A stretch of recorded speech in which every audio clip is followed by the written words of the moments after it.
प्यारे बच्चों, सुप्रभात। आज हम चर्चा करेंगे कि धारामापी क्या होती है, कितने प्रकार का होता है। तो देखिए, इसके अंतर्गत धारामापी एक ऐसा उपकरण है जिसकी सहायता से किसी परिपथ में धारा की उपस्थिति तथा धारा को मापा जा सकता है। ये आपके दो प्रकार के होते हैं। पहला प्रकार आपका होता है प्रक्षेप धारामापी और दूसरा आपका होता है रुद्ध दोलन धारामापी। जो रुद्ध दोलन धारामापी होता है वह आपका दो प्रकार का होता है। सबसे पहले इसमें आपका होता है चल कुंडली धारामापी, यानी कि जिसमें कुंडली गतिमान होती है। दूसरा आपका होता है चल चुंबक धारामापी, इसमें जो हमारा चुंबक गतिमान होता है। तो देखिए, चल कुंडली धारामापी भी हमारी दो प्रकार की होती है। सबसे पहली हमारी होती है निलंबित कुंडली धारामापी और दूसरी हमारी होती है किलकित कुंडली धारामापी। तो इस प्रकार बच्चों आपने देखा कि जो हमारी धारामापी होती है दो प्रकार की होती है, प्रक्षेप और रुद्ध। इसके बाद में जो हमारी रुद्ध होती है वो दो प्रकार की होती है, चल कुंडली धारामापी और चल चुंबक धारामापी। तो ये जो हमारी फिर हम देखेंगे इसको चल कुंडली धारामापी, ये प्रयोगशाला के अंतर्गत आती हैं। उसी प्रयोगशाला में सबसे ज्यादा प्रयोग होती हैं। तो इसके अंतर्गत जो आई आपकी, एक तो आई आपकी निलंबित कुंडली धारामापी और दूसरी आपकी आई किलकित कुंडली धारामापी। तो सबसे पहले हम इसमें देखेंगे निलंबित कुंडली धारामापी। देखिए, ये है आपकी निलंबित कुंडली धारामापी। इसमें हमारा एक लोहे की क्रोड, ये देखिए, ये लोहे की क्रोड होती हैं इसके अंतर्गत, और ये एल्यूमिनियम का फ्रेम बना हुआ होता है और इसके ऊपर हम लोग तांबे के तारों की एक कुंडली होती है। देखिए, ये तांबों के जो हमारा तांबा है उसके तारों की एक कुंडली बना देते हैं। यहाँ से देखिए, इस तरह से, ये देखिए, इस तरह से कुंडली हम लोग बना देते हैं। और उसके बाद में हम इसको जो फास्फर ब्रांज है, ये एक फास्फर ब्रांज होता है, उसकी एक पत्ती होती है, उसके माध्यम से हम इसको, ये हमारी एक मरोड़ टोपी होती है, यानी कि जो इस तरह से घूमती है, एक मरोड़ टोपी होती है, उससे इसको हम लटका देते हैं। ये जो हमारी पत्ती होती है, पत्ती के ऊपर एक दर्पण एम लगा हुआ होता है। कुंडली का जो निचला सिरा होता है वो स्प्रिंग की सहायता से जुड़ा हुआ होता है। मरोड़ टोपी और जो स्प्रिंग हमारा होता है, देखिए, जो मरोड़ टोपी होती है उसको पेंच T1 की सहायता से और जो स्प्रिंग होता है उसको पेंच T2 की सहायता से जोड़ देते हैं।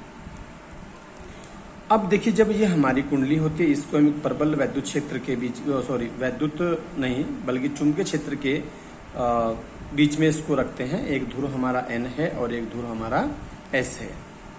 अब देखिए, इसका सिद्धांत और कार्यविधि क्या होता है।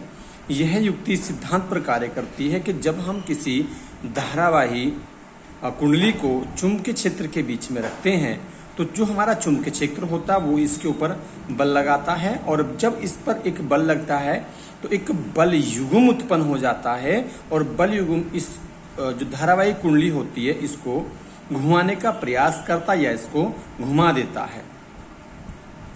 जब हमारी कुंडली घूमती है तो जो हमारा घूर्णन विक्षेप होता है या बलाघूर्ण होता है, वो जो कुंडली में हम लोग धारा प्रवाहित करते हैं या धारा प्रवाहित होती है चुंबकीय क्षेत्र के कारण, उसके मान पर निर्भर करता है।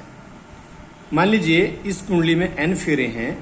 जब इसमें N फेरे हैं और इस कुंडली का जो क्षेत्रफल है वो A है, जो चुंबकीय क्षेत्र है वो हमारा B है, तो उस कंडीशन में जो हमारा बलाघूर्ण होगा वो होगा टो बराबर NIAB sin 90।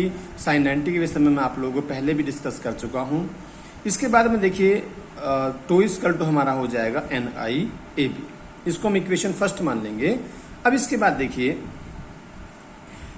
जब ये हमारा बलाघूर्ण लगता है, बलयुग्म का घूर्ण लगता है, तो इसके कारण कुंडली घूमने लगती है। इसके फलस्वरूप जो हमारी फास्फर ब्रांच है तार में, उसमें ऐठन आनी शुरू हो जाती है।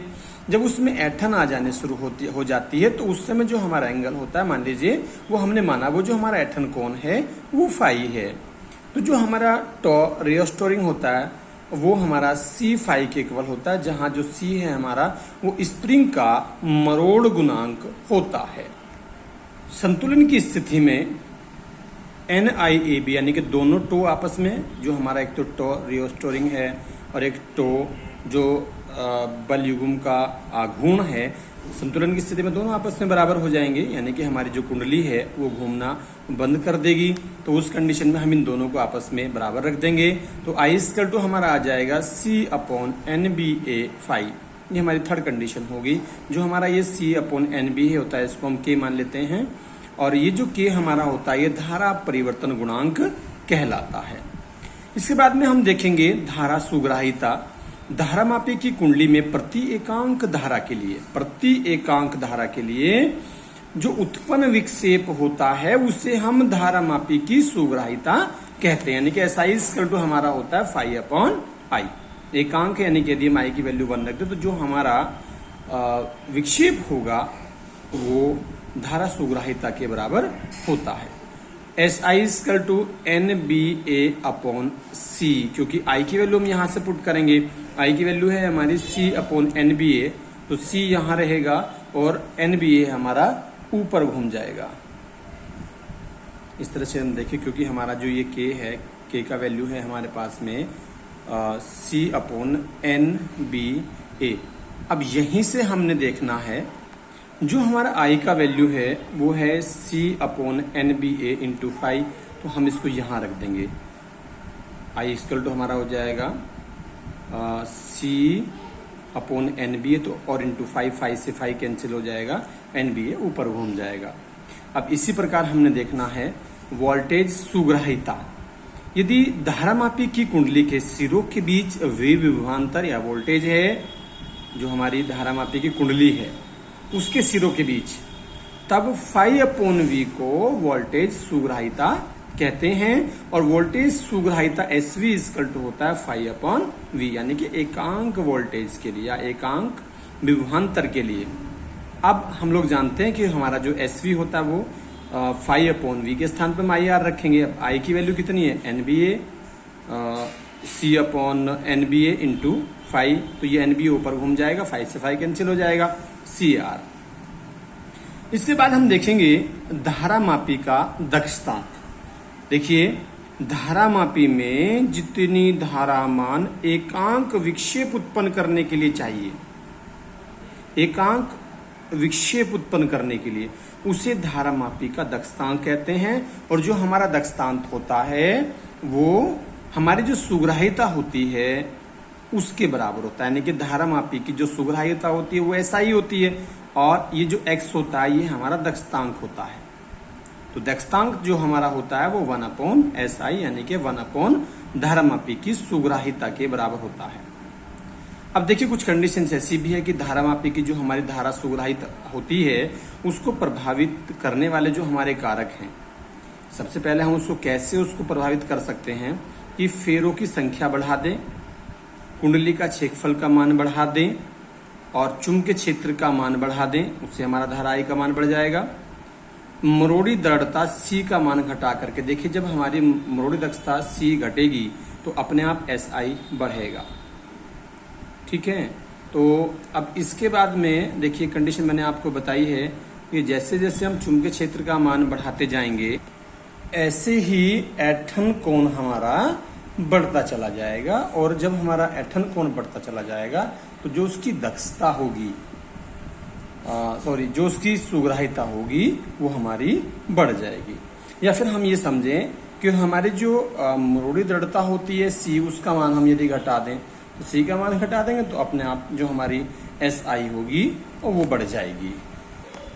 आइए अब लेते हैं किलकित कुंडली धारामापी या वेस्टर्न कुंडली धारामापी। देखिए, हम जानते हैं इस चीज को कि चुंबकीय क्षेत्र में धारावाही कुंडली को जब रखा जाता है तो धारावाही कुंडली पर एक बलयुग्म इस प्रकार लगता है कि वो घूर्णन गति करने लगती है। अर्थात बलयुग्म का जो आघूर्ण होगा तो NIAB sin थीटा या NIA क्रॉस B, जहां हमारा जो थीटा है वो क्षेत्रफल सदिश एवं चुंबकीय क्षेत्र के मध्य कोण है। इस सिद्धांत को लेकर के एक युक्ति बनाएगी जिससे धारामापी कहते हैं, इससे धारा का मान ज्ञात करते हैं। इस युक्ति में जो शून्य होता है वो बीच में होता है। अगर धारा A से B में बह रही है तो यह विक्षेप एक तरफ दिखता है, और अगर धारा की दिशा को हम उल्टा कर दें तो विक्षेप दूसरी तरफ दिखता है। आइए जाने इसकी संरचना के बारे में। इसमें क्या होता है, हमारा एक बेलन होता है और बेलन को हम लोग एक गोलाकार, हमारा एक चुंबक होता है, दो चुंबक होते हैं, इनके बीच में इसको रखा जाता है। एक एन टाइप होता है और दूसरा एस टाइप होता है, यानी कि एन ध्रुव और एस ध्रुव के बीच में इसको रखा जाता है। जो हमारा बेलन होता है उस पर एक आयताकार कुंडली लपेटी हुई होती है। यदि हम इसका टॉप व्यू देखें तो वो देखिए हमें इस तरह से दिखाई पड़ता है। जब हम इसको बैटरी से जोड़ते हैं तो कुंडली के अंदर धारा प्रवाहित तो हो जाती है। चूंकि कुंडली चुंबकीय क्षेत्र में रखी है तो चुंबकीय क्षेत्र इस कुंडली पर एक बल युग्म आरोपित करेगा, कुंडली घूमना शुरू करेगी। जब कुंडली घूमना शुरू करेगी तो बेलन भी साथ में घूमेगी। चुंबक के गोलाकार होने का कारण यह है कि वो थीटा को हमेशा 90 डिग्री बनाए रखता है, अर्थात चुंबकीय क्षेत्र हमेशा सतह के समांतर, देखिए इस तरह से सतह के समांतर, जिससे क्षेत्रफल सदिश क्या होगा, क्षेत्रफल सदिश देखिए वो तो सतह के लंबवत होता है इस टाइप से। तो जो हमारा क्षेत्रफल सदिश होता है वो चुंबकीय क्षेत्र के इस तरह से हमेशा 90 डिग्री का कोण बनाता रहेगा। कुंडली के ऊपर देखिए एक स्प्रिंग लगी हुई होती है, देखिए इस तरह से ये एक स्प्रिंग लगी हुई है और इस स्प्रिंग के माध्यम से हम एक नीडल समझ लें या पॉइंटर समझ लें, उसको हम जोड़ देते हैं। अब चुंबकीय क्षेत्र के प्रभाव में बेलन पर एक बल युग्म लग रहा है, मैंने आप लोगों को पहले ही बताया है, वो हमारा टो इक्वल टू NIAB होगा। और जैसे ही बलाघूर्ण के प्रभाव से सिलेंडर गोल गोल घूमना प्रारंभ करेगा, स्प्रिंग में तनाव आता चला जाएगा। अब स्प्रिंग घुमाव को रोकने की कोशिश करेगी, जिससे स्प्रिंग में क्या होगा, स्प्रिंग में एथन बल युग्म का आघूर्ण यानी कि रिस्टोरिंग उत्पन्न हो जाता है और स्प्रिंग को पुनः उस स्थिति में लाने का प्रयास करता है। जब वो खींचेगा, जबकि स्प्रिंग एक बल लगेगा, ठीक है, एठन कोण जो हमारा होता है या एठन बल जो हमारा होता है उसको रोकने का प्रयास करेगा। तो स्प्रिंग में जो हमारा तनाव होगा वो t restoring equal to minus का K फाई होगा। माइनस का अर्थ ये है कि जिस स्थिति में भी हमारी कुंडली घूम रही है ये उसका विरोध करता है। चुंबकीय क्षेत्र को गोल गोल घुमाया जाता है, जो हमारा चुंबकीय क्षेत्र होता है कुंडली को, परंतु स्प्रिंग इसको गोल गोल घूमने का विरोध करती है। जब दोनों टो हमारे बराबर हो जाते हैं, या फिर ये समझें कि संतुलन की अवस्था में जब हमारी कुंडली गति करना बंद कर देती है तो उस समय क्या होगा, NIAB equal to K phi, I equal to हमारा हो जाएगा K upon NAB into phi. तो I इक्वल टू हो जाता है G फाई, जहां G धारामापी नियतांक है। तो देखिए बच्चों, मैंने आप लोगों को धारामापी के विषय में बताया। उम्मीद करता हूं कि आपको दोनों तरह के जो कुंडली धारामापी हैं वो आपको समझ में आए होंगे। यदि कोई समस्या है तो आप मुझे व्हाट्सएप करिए, आपको पुनः बताने का प्रयास किया जाएगा। धन्यवाद।